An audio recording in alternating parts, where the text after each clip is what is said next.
You're listening to the Road to Wisdom podcast, weaving stories told by wonderful minds about all things motherhood, health, intimacy, politics, nature, and everything in between.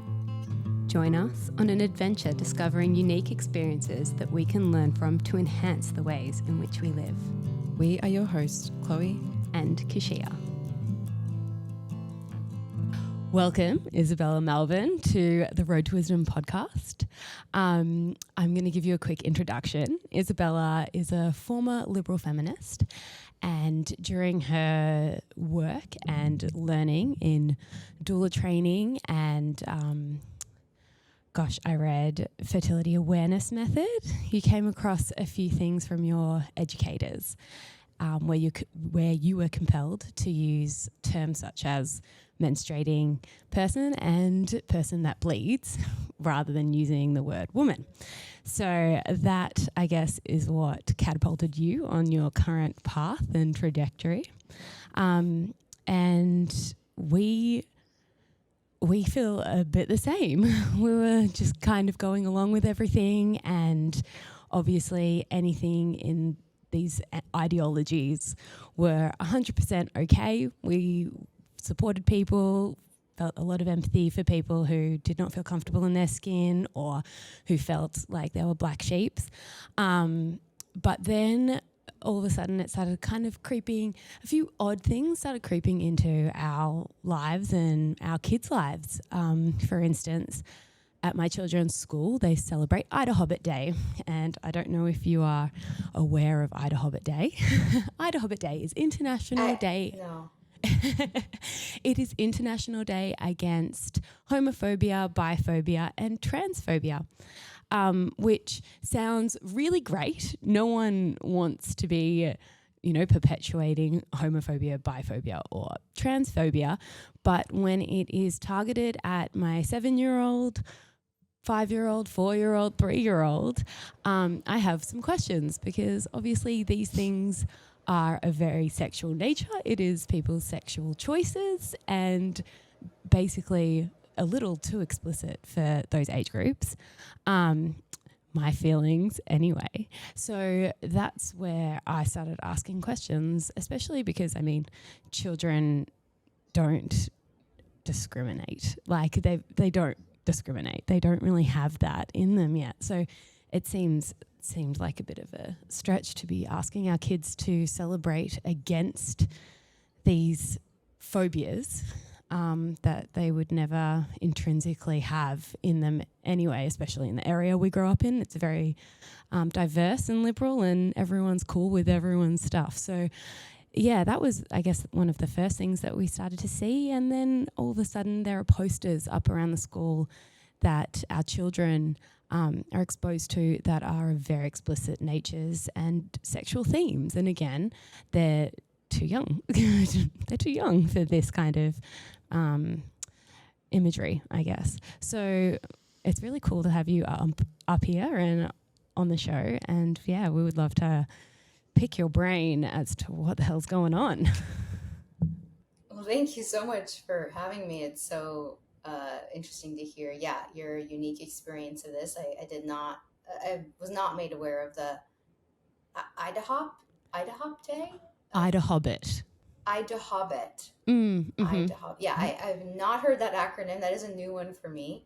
But yeah, as you mentioned, it is very strange to solicit children to stand against something that they're not even capable of doing yet.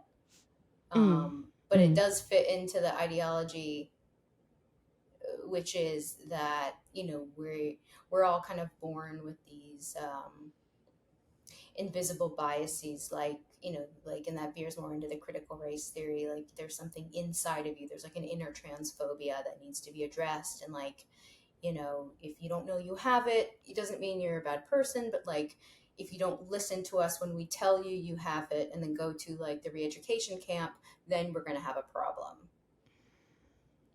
So these days or these awareness campaigns or these booths all kind of fit a similar ideological framework, which is that, we have to address this like inner thing that's kind of like ugly that we all have. And as soon as we can address this inner phobia that may not have manifested yet, until we can do that, we can't live in an equitable world and a happy place, you know, yada yada. So it doesn't surprise me that that's the day at your school. Well, I was actually very surprised because my kids go to a Steiner school. So, and one of the big one of the big themes though is actually protecting their innocence and protecting their right to childhood. So. I think that was one of the drawing cards for us to send our kids to a Steiner school, because they're not pushed into like stressful situations in terms of sitting and learning academics, and it takes a more creative approach, and it's about letting kids play for as long as they can. But then all of a sudden we're introducing hypersexualized themes, and while we're not obviously like, and by we I mean the school and the people involved in these celebrations, and while they're obviously not, oh God, well, you hope, obviously not actually giving details to these things, it's still the general aura of what we're seeing.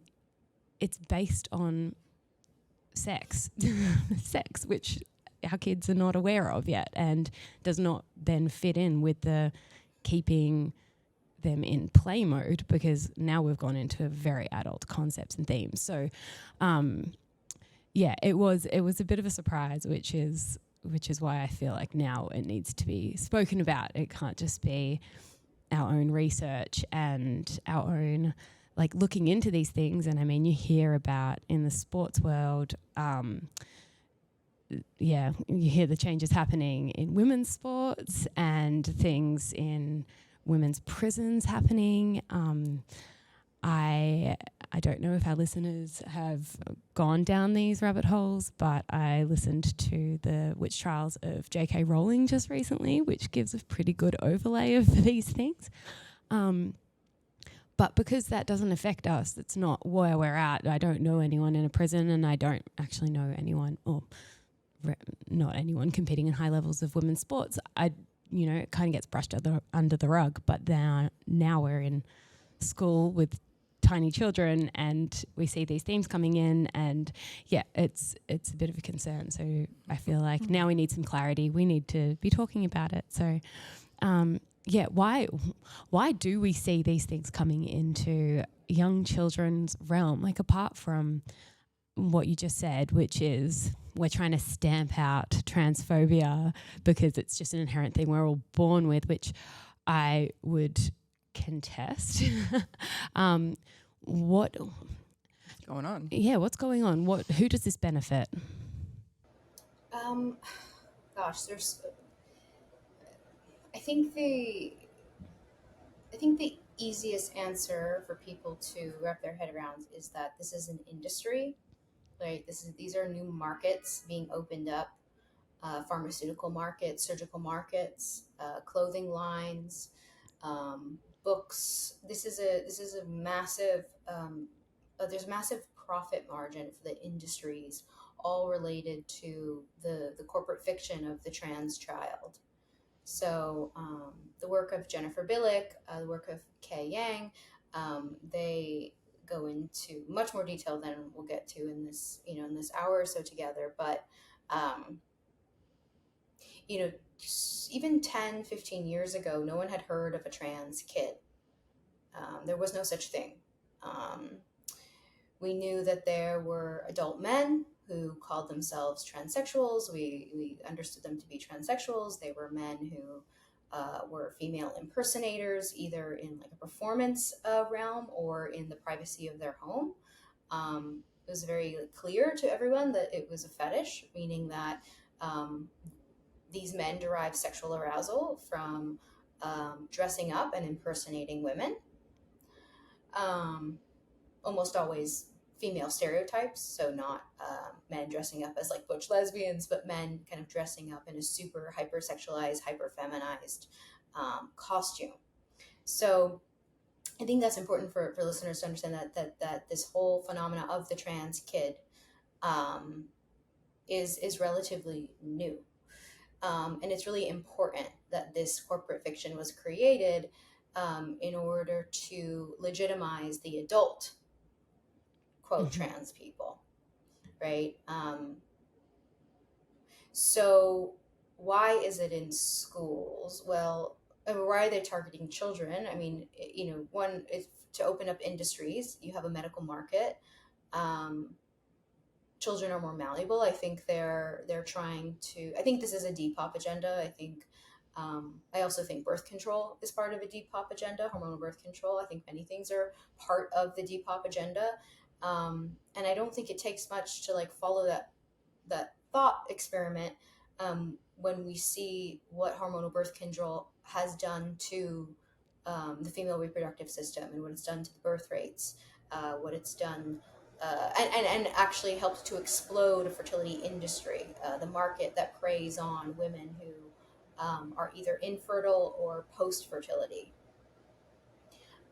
So yeah, if you take a child who is exposed to transgender propaganda, so they're told in school by their teacher that they can be stuck in the wrong body, that they can choose a new name, that they can go by the wrong sex, opposite sex pronouns.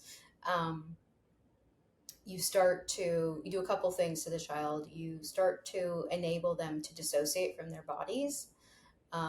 You are opening up a path that will end typically in medicalization. The pronoun thing is not benign. Socially transitioning, what's called social transition, is incredibly impactful psychologically and has long-lasting effects. And the example that I'll use that I got from Abigail Schreier in her book. She was a journalist who wrote a book called Irreversible Damage, where she explored the explosion of adolescent girls identifying as men and getting double mastectomies and going on testosterone. Because as I mentioned earlier, right, this was just used to be a thing that like adult men did to get off. Like it was a sexual fetish, or it was a sexual fetish with a kind of a theater element during which they would perform in nightclubs, drag clubs, and such. So, the dissociation, the example that she uses that I want to share about just the danger of social transition, because I know a lot of parents whose kids are exposed to this think, okay, well, we're not going to like chop our kid's dick off, but like, we see how much better he seems to feel when we call him Sally, or and let him wear tutus. So what is the danger? What is the danger in the changing of the name and pretending that you have a child that's the opposite sex? Well, according to Abigail Schreier in her example, she uses the example of Holocaust survivors, and she talks about this one Holocaust survivor who pretended to be Christian for so many years, that when she was asked to come speak at like Holocaust memorial events, she would get on stage and just be like, I'm not really sure why I'm here. Like, I'm actually not really Jewish. Like, she could no longer identify with being Jewish, even though that was the very thing that made her pretend to be Christian. Like, she could only pretend to be Christian because she's Jewish, because she's not Christian. And so she pretended to escape the Nazis for so many years, in her formative years, to be someone else, that she could no longer relate to who she actually was. And she also wasn't a Christian. So it created this dissociation, which is really important when you're trying to get someone to do something bad to their body, or when you're trying to abuse another person. You need them to be unoccupied. You need them to dissociate. These are similar tactics that are used to groom children for pornography. You give them a different name. You give their body parts different names. You dress them in different clothes. And then whatever's done to them actually isn't done to them. It's done to their character that you're ascribing to them. And I think this is, you see, now it's not the child, groomers, like as explicitly as the pornographers, the pedophiles, but it's like the parents. I think the parents are able to commit these atrocities and participate in these atrocities against their own children, because they're starting to dissociate from their kids. Like they're saying, "Oh, well, Sally's not alive," or let's go back to the little boy example. We had to do this to Brian to save Sally, Oh, or we had to create Sally to save Brian. It's this. They are buying into the lie, and they are preyed upon. The parents are groomed to believe that if they do not do these things to their kids, if they don't call them by the wrong sex pronouns, or put them on puberty blockers, that they will have a dead kid. So yeah. it's pretty bad. It seems so interesting because at the moment we see in Australia the rise. I mean, I'm sure this is happening in the States a whole lot more, and it's kind of just coming in the last couple of years here. But parents are taking their kids to drag story time at libraries, and there's like drag pop-up events targeted towards kids, and there's like, I know a lot of parents who are into that and they see no wrong. They're like, it's classic, like it's not harmful. I don't understand why you think this is so like sexual and inappropriate. And, they're kind of pushing or in agreement of raising their kids like non-binary or letting them decide who they are. And it seems so harmless in their opinion. But obviously, you've made a good point that that's creating dissociation in the smallest amount, which could manifest into something really big. It seems a bit dangerous, doesn't it? And like when you take it in terms of, people who abuse children, and I mean, I haven't gone down the child porn rabbit hole because even just talking about it just tightens something up in my soul and a little bit of me dies.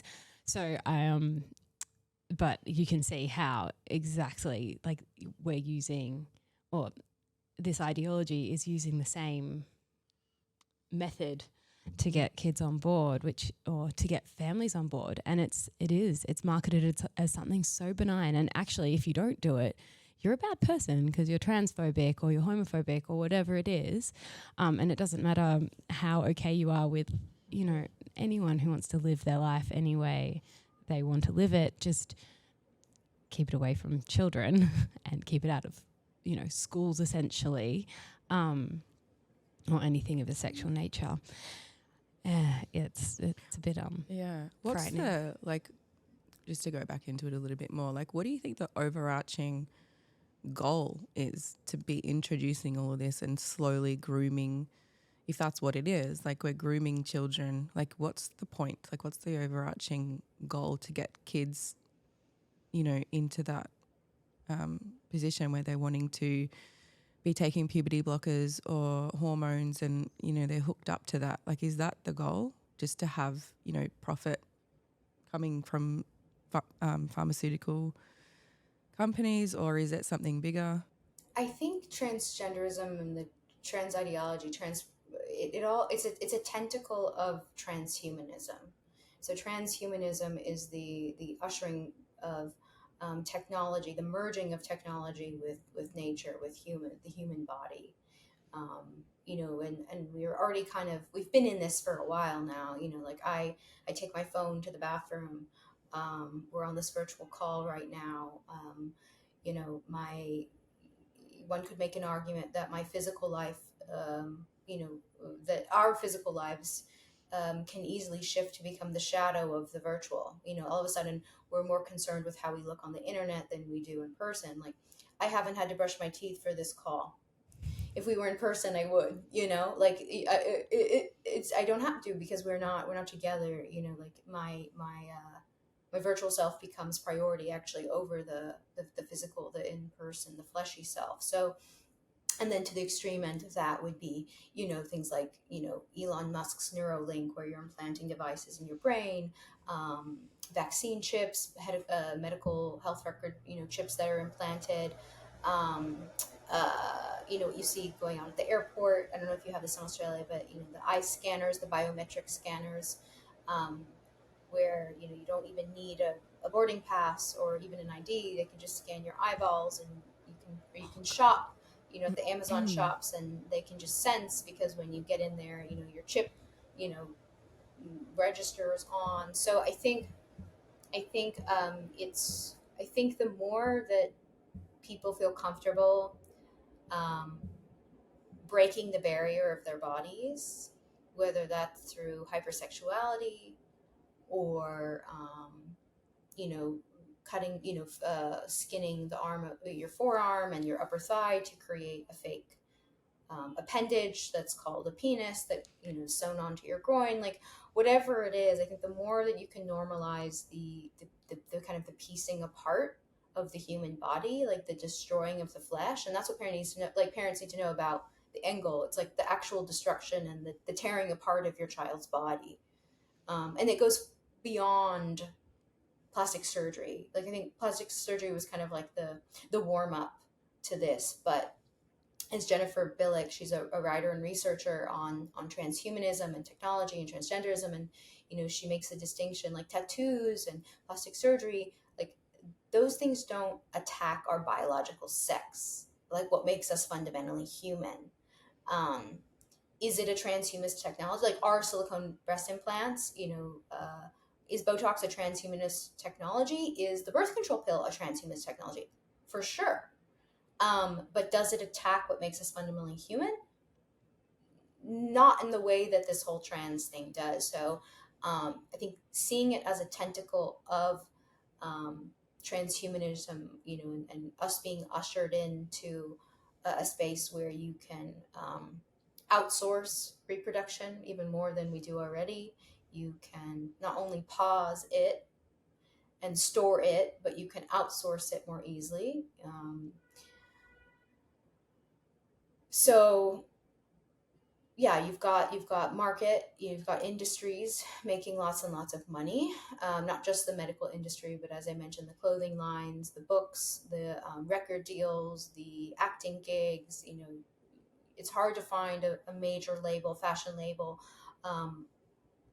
a Hollywood production company that isn't plugging transgenderism through their characters, through the storylines,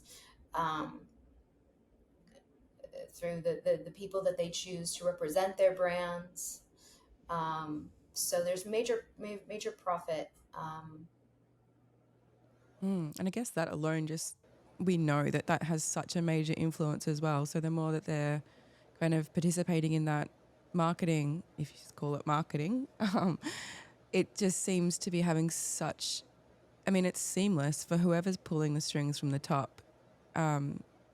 Like, it's absolutely effortless when there's such a mass amount of people willing to promote it, and it feels good to claim being trans, or you're getting a lot of attention. Like, obviously there's a lot of psychological imbalances now more than ever, and to be able to cling on to an identity where you're being so praised for and given so much attention and even money to be that is, I mean, that would it's like it's just we're driving this ship to this, like, you know what I mean? Yeah.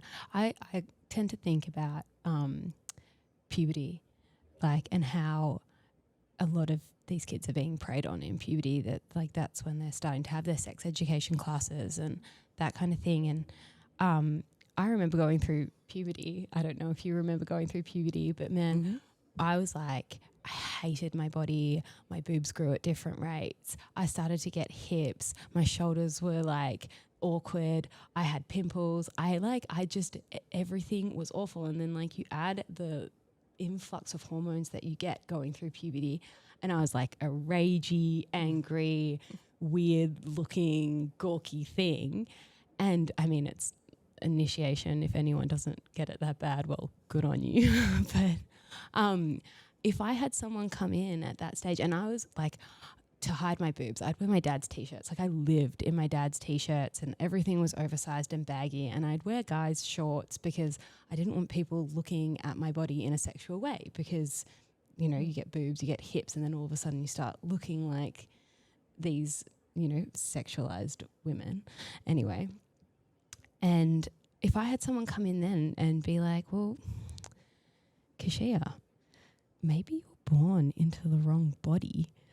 That would have sunk so deep because you're in such a vulnerable state, and But you you would just want, resonate with it. yeah, and you just want like the angst and the anger and the all these like crazy big emotions to end, and maybe that's the answer. It's such an easy in to that, and like, you know, and it just seems so gentle the way it starts. You know, well, maybe you can just start with using they, them pronouns and see how that fits and see how that feels, because you're not comfortable using, you know, like being a girl or being a woman or developing. So, you know, just try that on, and then you can see how that would like snake down. And gosh, if I was going through that today, like I'd be terrified for myself because I love being a woman now. I love my breasts. They feed babies. I like love my body. It's done incredible, amazing things. And like that wouldn't maybe not have been an option for me at all had I gone down that path. Anyway, sorry, I'm just like ranting now, but you know, I feel for these kids that are going through all this now. And then the parents too, who, you know, are our age and didn't have this growing up, and therefore, you know, like how do you navigate that? And actually, it's something I wanted to ask you, Isabella. Like, how do we navigate this with our children when this is not something that we've seen before, or, you know, especially where we are, we've not been exposed to it. So, where do we go to, I guess, you know, ensure that our kids get a fair chance at growing up without all these external pressures?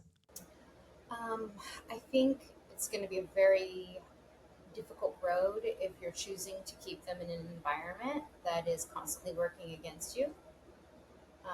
That, you know, like if a woman came to me and she's like, I want to have uh, a physiological birth, but I'm going to the hospital, I'd be like, it's going to be actually impossible. But you might have a vaginal birth. Yeah, yeah. It's like Yeah.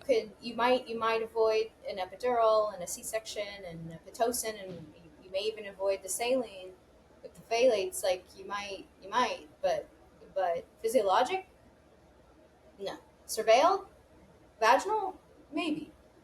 Like, you know. So I think just getting clear about what is going on, and like even if you form a committee at your school and you make some changes, like how long, I mean, how much longer do you want to keep your kid, you know, a year, 2 more years of exposure? You know, because even if they're not explicitly teaching it at the schools, whether it's Montessori or Waldorf, like, you know, it's all corrupted.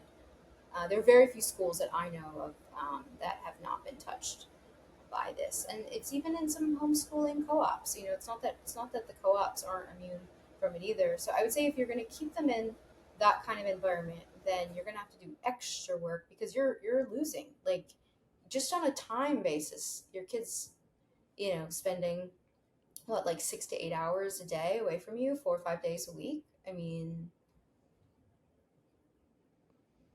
you know, it's you're losing just on a, it's just a numbers game at that point. You're losing, and they're gonna do the thing that's gonna make them fit in, even if it doesn't make sense, because that's what kids do. They want to be liked, they want to relate, and if they see that they are getting rewarded or getting more attention for doing things that even cause them harm, or don't feel good, they're still gonna, there's a chance that they're still gonna do them. um, That is a brutal truth. Oh my God, that could, because now I feel nauseous. Thank you, Isabella. You've officially terrified us and probably all of our listeners. Well, the other thing they'll say, there is another way to look at it, and I hosted a class with Mary Lou Singleton, who's a lifelong women's activist, midwife, nurse practitioner based in Albuquerque, New Mexico, here in the U.S. And she used the example of like the Amish, not the Amish, sorry, Jews. She was like, you know, how have Jewish people been able to retain their culture through genocide? And it's instilling, you know, strong cultural values at home. In this house, we believe that sex is real. In this house, we believe this. In this house, we believe that. So it's not that it's like not possible, but it's like, I feel like it's like Russian roulette at this point. And one thing that I've learned which is unfortunate, which is there is no type. There is no one type of child who falls prey to this. And I wish there was. I wish I could say, oh, victim of sexual abuse. Oh, divorced parents. Oh, and there is like a bingo card. Like there are risk factors, which we talked about in our class, like divorce, like sexism in the home, like exposure to the ideology at school, like exposure to media. Um, so there are certainly things that, I would do as a parent to mitigate that. And I've I've worked with some amazing mothers who just didn't see it coming, because who does, like, who has kids and is like, oh, like it used to be the, when I was growing up, it was like, um, my parents, wanted to make sure I wasn't having sex when I was young. They didn't want me doing drugs and alcohol. They didn't want me getting a tattoo or getting like too many piercings. Like those were the things that were like on my radar. Like I knew there were bad people out there, but I didn't think they were at school. I didn't know no one told me I had to be like, I had to like be afraid of my teachers. Like, and I absorbed a lot of my teachers' political ideology growing up as well. It was very much, my political ideology was shaped by the environment that I was in every day at the same school for 10 years. Then I went to a new school, and it was even more, even a stronger political identity. And then I went to a new school, it was even stronger and stronger as I was getting older. So children, I think, are shaped by the environment that they're putting them in.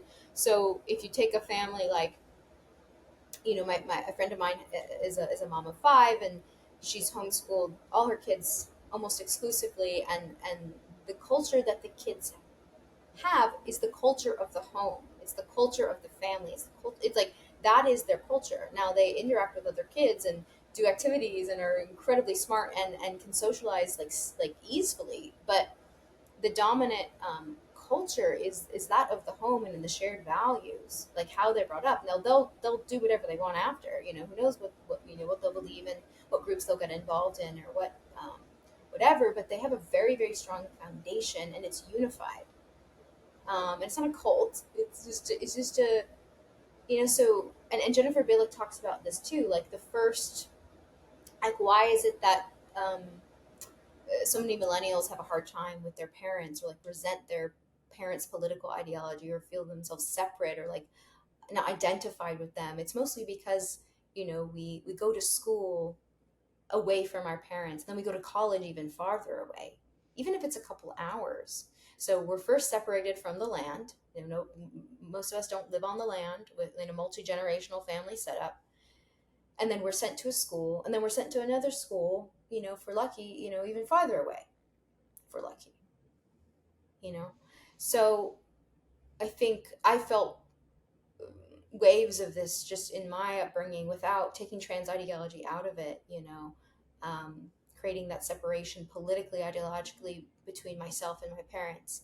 And that was a product of my schooling. Can't deny that. Yeah. As hard as it is to hear. I'd love to actually delve a little bit deeper into the separation from like one from their body, because I guess that's kind of where it's starting, and that's something that I guess we can all relate to throughout our lives. And yeah, if you're separating children from their bodies, like making their bodies wrong, making, they are not their body, we see that really hardcore at the moment. And then you mentioned in the birth world, which is obviously something me and Chloe have a fair bit of experience in. You're ruining it from birth to death. As soon as you're just separate, this pulling apart of your essence from your body. Can I say that? Is that? Yeah, I think like just to paint the picture, like we're obviously born usually non-physiological birth. Is that the right word? Yeah. Is that the right way to put it? Non-physiological.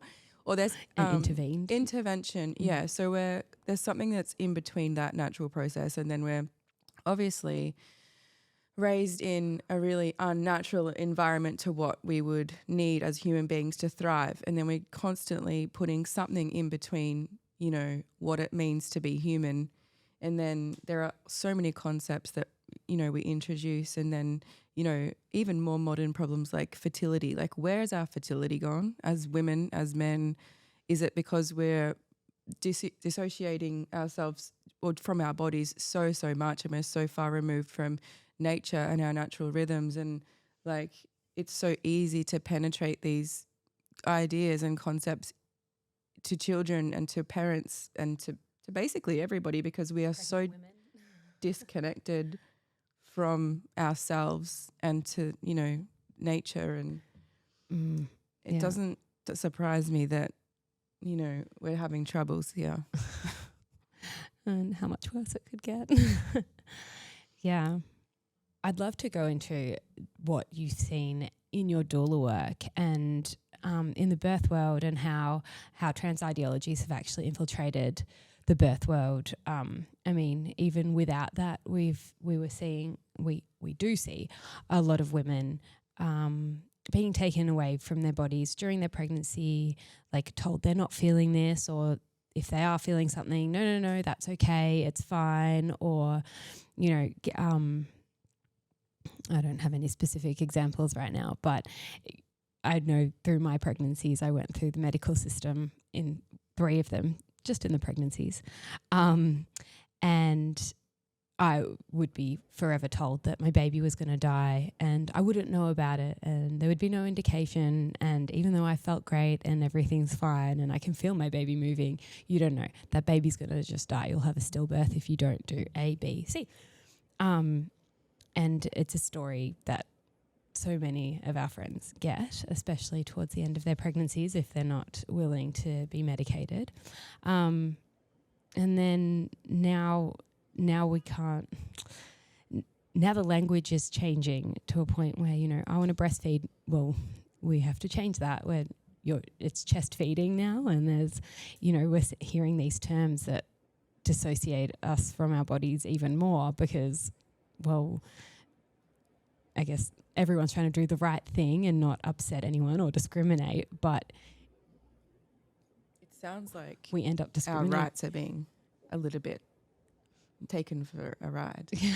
Like, as women, confusing. I feel we worked pretty hard to become safer and, you know, I don't know. Do you know what I mean? Like, we fought for a lot of the rights that we have today. Well, I didn't personally, but the women before me and before that did. And now I feel like we're just putting that to the side. Like, what's happening there? And what have you seen? Well, to your earlier question about, like, why are they doing this, or like what's the end goal? I think part of the end goal is, you know, they have to, if they want us to live under like a global regime of like transhumanism and, you know, like science, quote science, and like medical technology, and this fusion between medical technology and nature, well, women are the ultimate manifestations of life, right? Because we bring forth life. We are the creators, right, of life. We literally grow life. We, out of nothing, we make bone and blood and flesh, and then it passes through us, and then we feed that life, and that life needs us in order to be strong and healthy. I mean, we are pretty crucial in the continuation of humanity, and so that truth has been lost, as you just described, just from the example of gaslighting and treating women like animals and public property at best, in their birthing time. So I think it's more, I think that taking away our rights, like taking away women's sex-based rights, is a step that's already been taken towards like a complete erasure and complete denial around our creative, and by creative I mean like actually creator force. And if you look at, you know, like the history of earth-based, land-based, mother worship, woman worship communities, I mean, this was done thousands of years ago with, you know, patriarchal religions help to speed this along, to destroy female worship, worship of the mother, worship of the creator. Um, and I'm not saying that anyone who is a part of a, Abrahamic religion, is doing this, is hating women or trying to destroy women. However, there was a big shift away from viewing women with the ultimate reverence and respect.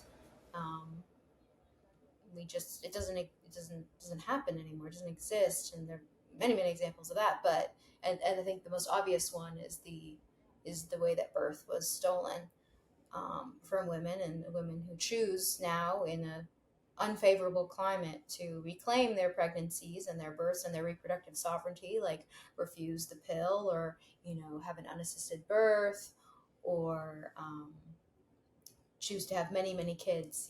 They are seen as not progressive, or a little backwards, or you're Us. taking resources from the planet. Don't you know that the planet's going to shit? And like, how could you be so selfish to have so many kids? And oh my God, we live in a totally antinatalist world. And so, yeah. And can I just say that those concepts, that like everything you just said, is what I grew up with at my school. Like, if you were a woman and you wanted to have lots of babies, you are uneducated. Like, that was a sign of not being very educated, because you don't want to put your career first and make sure that you're financially stable without the help or need of being in a relationship. You need to be doing A, B, and C, and then you can have your 2.6 kids. And that's what it is to replace the population. But most people only have one, and if they have kids. So no, it was always, I remember actually, because I am one of four, and that was kind of unheard of at my school. I went to a private school, and not many families had more than 2 kids. And I remember, being paid out for that. And, my parents were actually very successful. They built their fortune from the ground up and from nothing.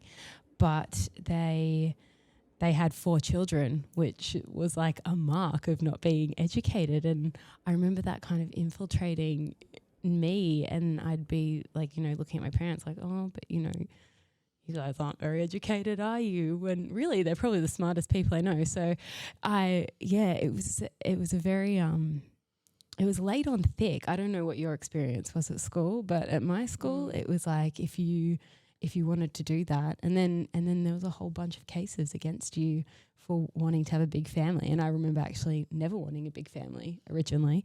So I don't remember much of that, but I do remember that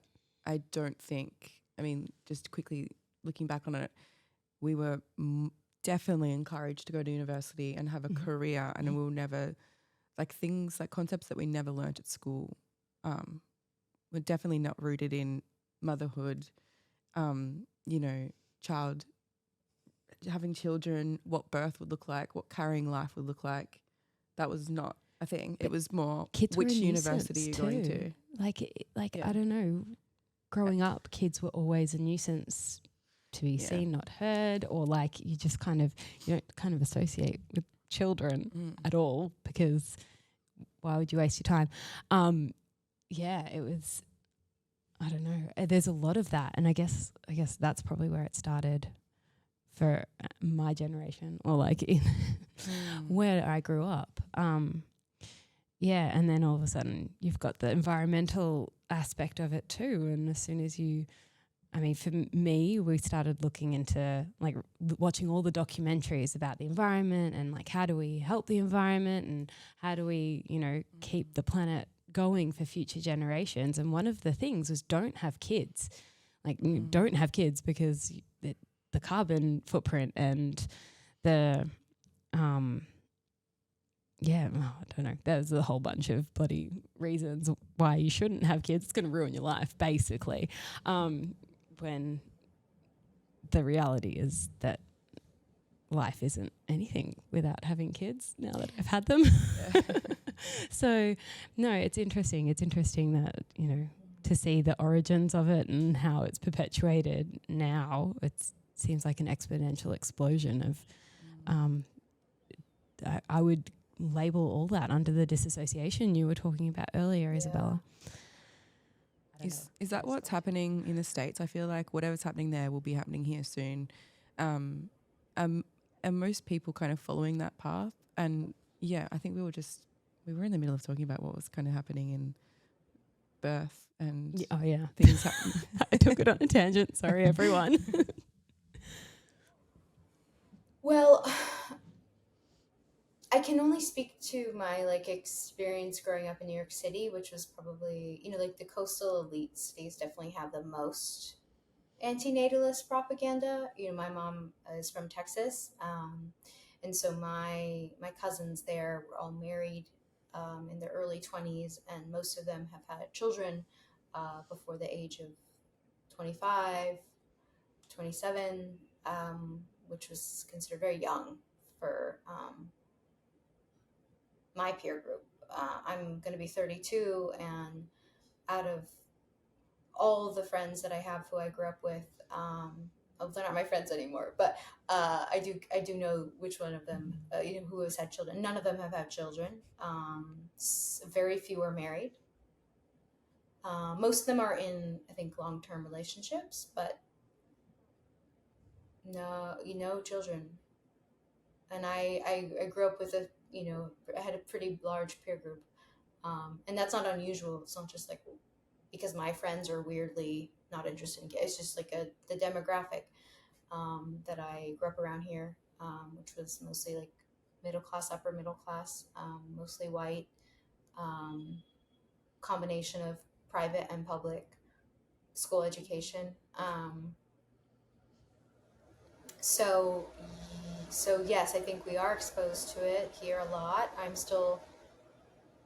I mean, based on the fact that I'm not married and don't have kids yet, I think, you know, shows that it is impactful. Even when you cognitively know what's going on, you know, the choices that you've made, you know, through your 20s to have an effect on where you are in your 30s. And, you know, and I'll also say that, you know, from a feminist analysis, like having a family and having many children, you know, under patriarchy does provide challenges.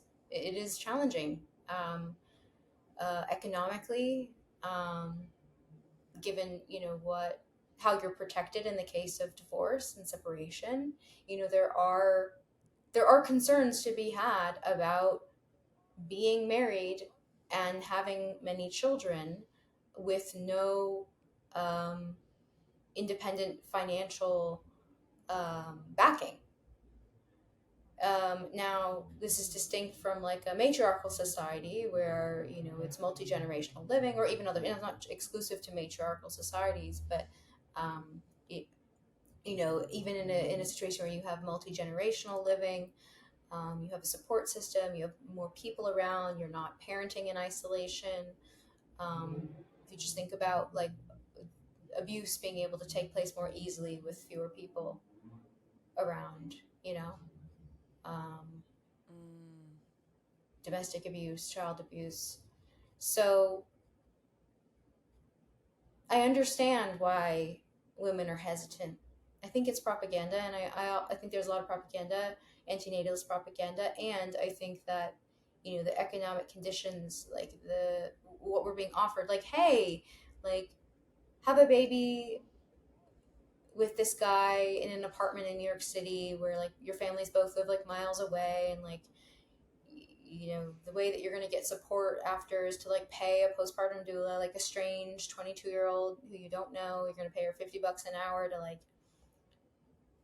show you how to do things that like a grandma should be showing you how to do. Like, it's weird. Like all my clients, like when I started off as I was 24, and my clients were like all 10 to 15 years older than I was, and like I was the baby expert. Like I was the one telling them about their anatomy. Like it was weird. It's a weird dynamic. Yeah, it's a bit awkward. It's a bit strange, and like why me? Like I should be in the learning. I should have still been in the learning mode, not the like teaching. Now I'm just like, I don't really want to learn from anyone who's like under 50 now. I'm just like, why? I'm like, what do they have? What do they know? And I say this as a 31-year-old life coach, but like, it's just everything is a bit backwards. So yeah, so I understand the hesitation, the concerns economically, in the social, like political context that we live in. Like, I understand hesitation, and I do think there are concerns to be had. Just based on how, like, financially it is difficult, to raise many kids, without the support. What do you think, like, as a person who's obviously seen a lot, you've demonstrated a lot, and you have a really good understanding on kind of what is going on, and you kind of looked in all the nooks and crannies where most people just won't because it's too hard and they don't want to be confronted by the information. But what does the solution look like going forward as strong, grounded women who don't really want to give the option for our daughters to be little boys? We want them to be little girls, and we want them to be really connected with their bodies and their, the essence of being little girls. And same for my son and your sons And too. boys, yeah. But yeah, like in this world, in these times, what does change look like? I think there are many ways to work on change. I mean, on all levels. There's a legal level, there's on the ground level, there's in the home, there's all sorts of ways to get involved and to address this, like the many tentacles of what's going on. So I think first thinking about like where you get the most energy, in this fight. Like, is it raising consciousness on your podcast? Is it raising embodied children? Is it getting a law degree so that you can go, defend, women in prisons, so that they're not, in a bunk with a dude, so like, I think there are many, many ways to go about it. But I think as, as mothers, as women who are raising small children, modeling embodiment, like starting in the home, modeling embodiment, showing your bleed, talking about your bleed, talking about birth, inviting your children to your birth, talking to them about the sacredness of their body, and not necessarily have to be in a religious sense, but just that, like, this is the body that you grew for them. This is the body that they have. It's strong. It helps us do things. It helps us lift things and have fun and play and, eventually grow tall and strong and maybe even have your own children. And, so just modeling embodiment and talking about the gift that is the human body and celebrating the human body. I don't recommend parents like talk to their 10-year-olds about sissy hypnoporn, but I do think the porn conversation needs to come in a lot earlier, because they're already exposed. Like, do you want their first exposure to be on an iPad at school that's like some BDSM, like kink porn? Or, do you want to let them know that, hey, there is this material out there, you may encounter it at some point, but like, I'm going to give you the foundation about, preserving the thoughts in your mind and the sacredness of the body, and like modeling love and connection, so that when they are exposed, they have some kind of foundation to be like, oh, this is the thing, that mom and dad told me about, or when they are confronted. I'd love to just quickly address porn, because I know you're such an amazing speaker on this. But how damaging is porn in a little quick spiel? I know you could speak on it for probably a whole hour, but Isabel, your face. You're like, no, really I'm just quick? thinking about Really? all the bad porn experiences I've had.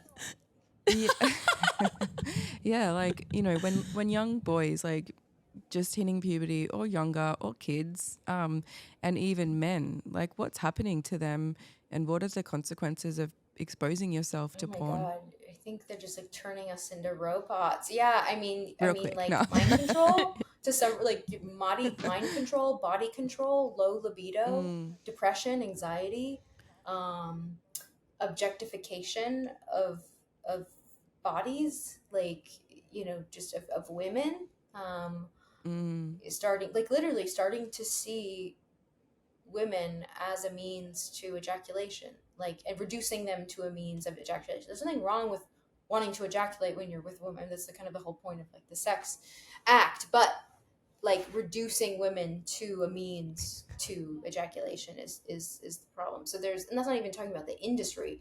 When you're talking about children, um, you know, when we were talking about like parents not wanting to be called like homophobic or sex or homophobic or transphobic, the thought that came to me was like, I wouldn't, as a parent, like I wouldn't mind being called sex phobic, like if that meant me just not exposing my kids to sex or porn.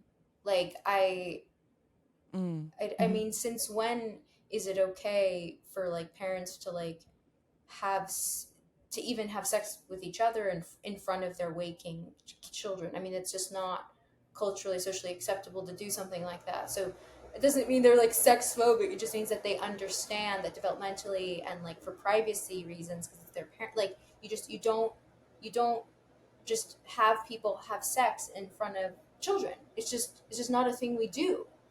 Um, Mm. they're not ready for it. I mean, I don't think anyone ever becomes ready for public sex either. Um, so I feel like parents should Mm. embrace being called like sex phobic. If it means just like limiting their children's exposure to sex because they're fucking sorry children. Um, Now that doesn't mean you can't talk about the body and Mm. talk about how sex works and talk about how children are made, how babies are made. You know, I'm not saying eliminate that, but yeah, I think it is a challenge, and I don't have the answer for like what is the perfect sex education program, what is the perfect age for kids to be exposed to like just the basics of sexual development and the act of sex. I don't know what the perfect age or the way to go about that, and I think that would be, you know, according to Steiner, it would be at different points for different children. You know, not all children are ready at age 8 to know what sex Mm-hmm. is. You know, a child who's maybe ready at 8 versus 10, you know, they're going to have the different biological markers and maturation markers to let the parents know that I am ready for this next stage of learning or exposure. But puberty would make sense. Mm. I kind of feel like porn is kind of like a massive way or massive tool for men to dissociate from themselves too, and obviously young men, young kids, like little boys who watch that is really taking them away from themselves too. Yeah, I think I'd love to just plug a future guest. Not really, because I don't know who the guest is going to be, but it would be really great to talk to someone about sex education for children, because I feel like it's something that we don't like. I'm going to go into it so bloody blind, and I really just don't want it, like the rug to be pulled up from under me, and you know, my children to have the wrong exposure. So, yeah, I'd love to get someone on to go into the ins and outs of when's the right time, and like thinking back to our conversation with Melanie, like, you know, we're looking at children having the adult faculties to digest adult concepts, and God, I'm not ready for my kids to ever be ready for that shit. So, yeah, no, it would be good to get a bit more clarity And on talking that. to other like moms that you love and respect who have older children and asking how they did it. I think that's also like, and yes, an expert, but like also who are the older moms, who are the women in your community that you can ask, who have teenagers, who have kids in their early 20s, you know, into their 30s. You know, what did they do? What did they regret? What did they do that worked for them? You know, like asking, having that kind of mentorship, I think is invaluable. I think it's really important for men to be in this picture, because men telling their little boys about porn just hits different than mum saying, "Don't watch porn, it's terrible." You know, like I feel like, you Yeah. know, the lack of those alpha masculine men are really that they're really needed in that space. Yeah, Yeah, no, Sure. I agree. for sure. Yeah, Mm. and just a unified front. It being the dad and also just the mom and dad being on the same page, saying like we are unified in our values as a family. In this house, we believe, fill in the blank. Mm. Yeah. I guess one thing you can do is bring it back to connection. And yeah, like you were saying, Isabella, we can demonstrate that connection in front of our kids and just like with loving affection towards our spouses, and then yeah, just bringing back, because like the porn industry is all about disassociation in every single aspect. So yeah, bringing it back to being connected with someone, and that's when you feel comfortable with them and when you love them. I don't know. No, I'm getting really sappy no. here. No, But there are yeah, like the in the porn is performance. It's fake. It's Right. fake. It's not real. Just emphasizing that part. It's not real. These are actors. These are exploited people. These people are drugged most of the time. They're victims of sexual abuse, often incest. These are not. This is not something to emulate. And the more they watch it, the more they're going to try to emulate it. And this is for a child who's just not hasn't even had sex before. Oh God, hopefully, like an adolescent, but also for any adult men who watch porn. Like they're using it's a manual. It's a manual for how to do sex. So of course they're going to enact. It's not what women want. It's not what women want. No. All right. Well, Isabella, I really thank you so much for your time. Just a quick summary of where you're at the moment. I did look at your recent series that you started with Megan Murphy and Mary Lou, and that's Where Are the Women? Yes, on Megan Murphy's channel on YouTube. Yes. Yeah, so that's very interesting, and quite a few beautiful eye openers in there. And you've got your podcast, obviously, which is Whose Body Is It? If anyone wants to find you, and there's another. You're going to have to give me the details on this. There was another course that you're running at the moment. Is that with Jennifer? Yeah, which I actually really want to sign up for and do, because it sounds incredible, and that's all on assisted fertility, or assisted reproductive technologies. And I guess another topic that really interests us, which is surrogacy, and how, I guess, the ins and outs of that, because that's something that's being talked about a lot at the moment in our circles, and as an option, and as a beautiful option that, a gift that someone can give a family. And there's something that's a bit eerie and sits very unwell with us. So to see the ethical and moral, oh my God, can you find the word for me? Just the sides of it, and that whole industry, which is often praised as an absolute God-given gift, kind of be challenged from an ethical standpoint. Yeah. So would you be able to give our listeners details on that? So yeah, the first thing you mentioned is a joint 4-part series that Megan, they're doing with Megan Murphy and Mary Lou Singleton. That's on her YouTube channel. It's called Where Are the Women? Where Are All the Women? Because the recently, anyone who's been following the politics of the trans stuff, you may have seen a lot of conservative leaning men saying, "Where are the feminists?" Or just not mentioning any foremothers, the women who have been in this for decades. I'm a newbie. I'm a baby transgender whistleblower comparatively to the women who have been in this for decades, talking about female erasure. So it was kind of a tongue-in-cheek, like, okay, well, we're right here. We've been here screaming, but we don't have money. We don't have investors. We don't have millions of followers. We are self-funded, trying to scrounge together $5,000 to put on an event for 100 women in a public library, but yeah, it's incredibly frustrating, more so for the women who have been this even longer than I have, to see Men saying, feminists don't care, or women don't care, or women actually created this, or this is a result of feminism. We did this, which is my favorite.